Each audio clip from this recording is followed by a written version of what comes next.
For undergraduates, the key segments of industry that students can move into are banking, that can be commercial banking, which is largely about lending money to companies. It can be investment banking, which is a combination of advisory work, which can be mergers and acquisitions or restructuring. It can also be capital markets execution in the debt and equity markets. It can be sales and trading and research.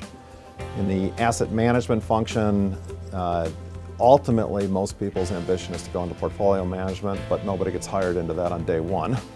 And so research opportunities are there, as are in what we call investment consulting opportunities are there. If we move to wealth management, that is really an individual experience. Your client sets are individuals, they're not companies. And it is largely about financial planning, helping them plan for retirement, as well as helping them to manage their money.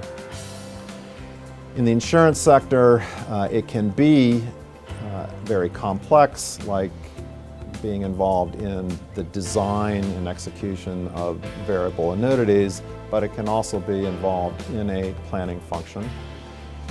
And then you can go to work for a corporation. And that is typically more a balance between accounting and finance. So for students who are trying to begin to think through how do I make a decision as to where I want to end up. So understanding what these roles really require in terms of skill-based talent, personality traits, work-life balance, can help students begin to segment down the business.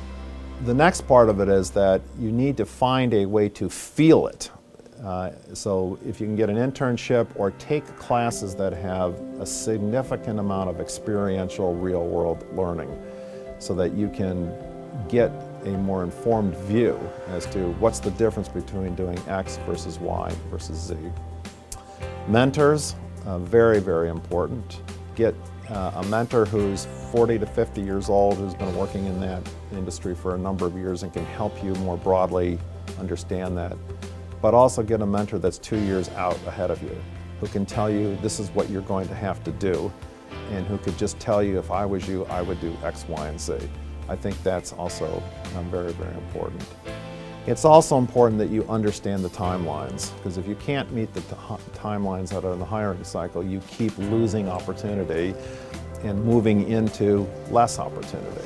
The earlier you get involved in this process, the better.